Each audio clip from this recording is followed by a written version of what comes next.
Welcome to Thought Provoked. This is the space where we really dive into ideas that challenge and hopefully inspire.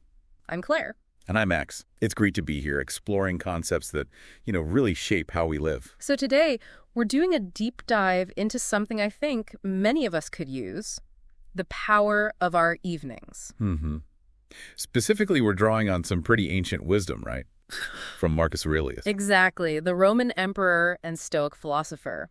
We're going to unpack how some simple evening rituals inspired by his thinking can genuinely bring more calm, more clarity. And maybe some real intention back into our often pretty chaotic modern lives. Right. The idea is that these practices can pave the way towards, greater inner peace and maybe a more fulfilling way of being. It's definitely a relevant topic. I mean, who doesn't feel overwhelmed sometimes by just everything, the constant demands, the distractions? Oh, absolutely. We're just swimming in it, aren't we? Notifications pinging, endless lists running through our heads. Yeah, and that pressure, that subtle pressure to always be on, always productive, even when the day should be winding down. It's exhausting, and you end up feeling drained, maybe a bit disconnected from what actually feels important. And all that constant input, that external stuff, Yeah. it really stops us from finding proper rest.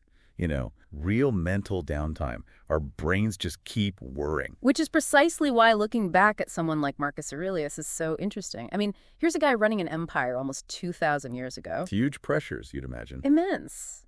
And yet he clearly understood the value of deliberately carving out moments of stillness at the end of his day. And what's striking is how relevant his approach still feels. Even without our specific digital overload, he got that basic human need to consciously, step back. Yeah, to cultivate that inner quiet. Exactly. Yeah. Because think about it, from the moment our alarms go off until we maybe finally put our phones down. If we put them down. Right. If we do, Oh. we're mostly reacting, aren't we?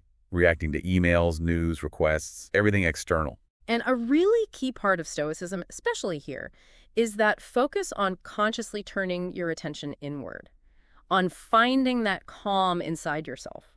That's spot on. Marcus Aurelius actually wrote about his ability to retreat into himself whenever he chose. Think about that power. Even with all his responsibilities, he knew that peace wasn't about what was happening out there. It was internal. An inside job, basically. Okay, so let's contrast that with, a typical modern evening. For many of us, winding down might mean scrolling through social media for an hour. Or binge watching a series, maybe checking work emails one last time. Right, and those things might feel like a break. But do they actually help? Often they just add more mental noise, more clutter, instead of giving us that real sense of release. They keep us hooked into that external world, right, preventing a genuine mental reset. So the first step, drawing from Marcus, seems to be about consciously dialing down those external distractions as the evening sets in. Actively creating a bit of a sanctuary for yourself. How do we start doing that, practically speaking? Well, a really concrete starting point could be implementing a kind of tech curfew. Say, at least half an hour before you plan to sleep. Turning off the phone, shutting the laptop. Yep. Resisting that urge for just one more scroll, one more check. That's definitely a tough one for many people, myself included. But understanding the why helps, doesn't it? Giving your brain that chance to actually disengage. Exactly. And once you've created that little bit of quiet space, what then? How do you fill it constructively? That's where these simple stillness practices come in, right? Yeah. Things like a short guided meditation. There are tons of apps for that. Or even just a simple body scan, noticing physical sensations. Or just breathing. Focusing on your breath for a few minutes. Absolutely. We've talked about mindfulness meditation before, and it seems perfect here. It's designed to quiet that mental chatter and just bring you back into your body, into the present moment. And the payoff can be pretty significant, can it? Even from just a few minutes each evening. Research backs that up. It can help with anxiety, boost your mood, and genuinely lead to better quality sleep for a lot of people. So it's about reframing that pre-sleep time. Not just another task, but like a deliberate mini retreat. Yeah, a retreat from the world's noise and a return to your own inner center of calm. That shift in perspective is powerful. Because sleep restores the body, but we also need something to restore the mind, to let it truly switch off before sleep even begins. Precisely. It's about that mental unwinding. Okay, so moving on from stillness, another big theme that came up from looking at Marcus Aurelius was physical activity. He had some strong words about that. He really did. That famous quote, right? It's a shame for a man to grow old without seeing the beauty and strength of which his body is capable. Quite direct. Even all that time ago, he clearly saw that link between a healthy body and, well, a healthy mind. It's amazing how timeless that feels. And for the Stoics, exercise wasn't just about physical health in isolation, was it? No, it was more than that. They saw it as a way to build character, essentially, to cultivate virtues. Like what sort of virtues? Things like perseverance, pushing through when you feel tired, self-improvement, getting fitter, stronger, discipline, sticking to a routine, resilience. Handling the discomfort. Exactly. And even self-confidence, the kind you get from achieving something physical you set out to do. We all know exercise is good for us, but those evening excuses kick in so easily. Too tired, too busy, too stressed. They really do. But we might be overlooking some key benefits when we skip it. Physically, obviously, you get the endorphin release. The mood boost, stress reduction. Yeah. And like we mentioned, for many people, some evening activity can actually help them sleep better later on. But you said the Stoic view went deeper than just the physical effects. It did. They saw it as training the mind just as much as the body. When you consciously push yourself physically, when you stick to a goal. You're building mental toughness. That's it, exactly. That inner strength, that self-mastery that's so central to Stoicism. I liked the idea mentioned of a mind-cleansing evening walk. It doesn't have to be some intense gym session. Not at all. It can be as simple as moving your body and paying attention to what's around you. Your neighborhood, the trees, the sky. Letting the day's mental clutter just kind of drift away. Yeah. Shifting your focus outwards, engaging your senses. It's physical movement combined with a kind of mindful presence. And the goal, from that Stoic perspective, isn't necessarily about athletic prowess, but about living well, in harmony with nature, keeping body and mind ready. Ready and strong, exactly. All right, so we've got minimizing distractions, finding stillness, moving our bodies. What's the next key evening ritual from Marcus Aurelius? This one is huge. Intentional reflection on the day you've just lived. Ah, the daily review. Yes. He wrote, "Nothing has such power to broaden the mind as the ability to investigate systematically and truly all that comes under thy observation in life." Wow. So the Stoics really valued reflection, and they saw morning and evening as prime times for it. They did. The evening reflection specifically offers that natural pause, the chance to look back at your actions, your thoughts, the decisions you made. And the purposes. Greater clarity, deeper self-awareness, understanding yourself, your patterns, your motivations better. It said that Marcus Aurelius's famous book, Meditations, was essentially born from this practice, right? His private notes from examining his own day. That's the understanding, yes. He was constantly checking in, did my actions today line up with my values? Was I living according to my principles? And the Stoics talked about attention being present in your actions, so this evening review is like checking back on how attentive you actually were. It's exactly that. Yeah. A form of mindful self-assessment. Did I act thoughtfully? Did I respond according to my better judgment? There was that comparison to pleading your case in court, recalling the evidence of the day. That sounds a bit intense, maybe even harsh. It can sound that way, but the key is the spirit behind it. It's not meant to be harsh self-criticism or judgment. Yep. It's intended as more of a compassionate inquiry, learning from what happened, the good and the not so good, so you can make wiser choices tomorrow. It's about growth, not beating yourself up. Right. So practically, how do you do it? What kind of questions help? You find that quiet moment before bed, mentally walk back through your day, maybe start from waking up. Ask yourself things like, what went well? What felt good? Acknowledging the positives. Definitely. And also, what emotions came up? Why? What situations felt difficult or caused stress? What can I actually learn from those moments? And maybe what did I intend to do but didn't get around to? And why not? Yes, that too. Looking at those challenging interactions can be particularly useful for building, emotional intelligence. Understanding your own reactions, thinking about how you might handle it differently next time. Exactly. And like you said, it's crucial to celebrate the wins too. Notice when you did act in line with your values. That positive feedback loop is important. Does writing it down help? Journaling. It absolutely can. For many people, writing makes the reflections more concrete, easier to grasp and learn from over time. It takes them out of just fleeting thoughts. Okay, that makes sense. Now, there was another really interesting Stoic idea, the concept of the sage or role model. How does thinking about a sage fit into an evening ritual? Right, the sage. In Stoicism, the sage is like the ideal human embodying wisdom, perfect judgment, virtue. They're an aspirational figure. And Marcus Aurelius had his own sage he looked up to. He did. Zeno, the founder of Stoicism, was a key one for him. Apparently, he'd often ask himself, what would Zeno do here? So the idea is to have this kind of benchmark figure, someone whose qualities you admire, to help guide your own choices.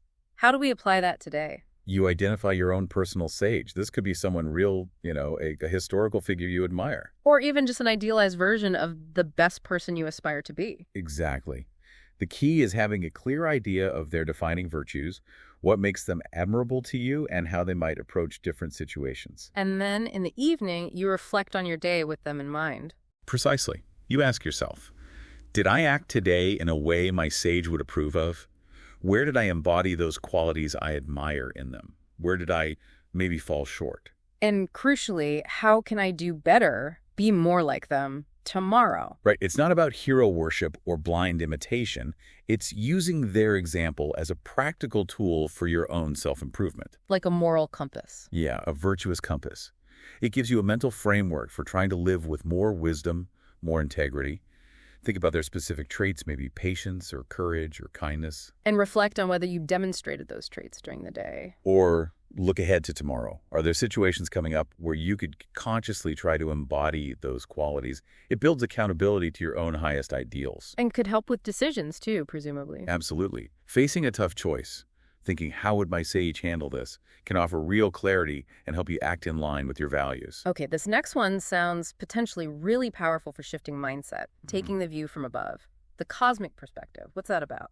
Marcus Aurelius often recommended this. It's about intentionally zooming out, seeing your life and its concerns within the vastness of the entire cosmos. To gain perspective. Exactly. To gain perspective and often a sense of peace. It involves mentally pulling back from your immediate situation. So you imagine yourself, then your room, your house, your town. Keep going. Your country, the planet Earth, the solar system, the galaxy, all the way out to the immense scale of the universe. And the effect of doing that is? It tends to make your personal problems, the things stressing you out, feel smaller, less all-consuming. Not to dismiss them entirely, but to see them in context. Precisely. It's not about invalidating your feelings, but about recognizing their relative place in the grand scheme.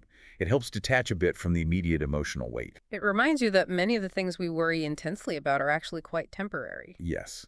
And it can also foster empathy, right? When you consider the billions of other people on this planet, each with their own struggles and joys, it creates a sense of connection. It sounds like a fantastic technique for managing stress or anxiety when things feel overwhelming. It really is. Just consciously shifting your frame of reference like that, even for a minute or two, can provide immediate relief. It reminds you of the bigger picture and maybe your own resilience within it. So maybe doing this visualization towards the end of the day could help let go of the accumulated stresses. Absolutely. It's a great way to prepare for sleep with a calmer, more centered mind.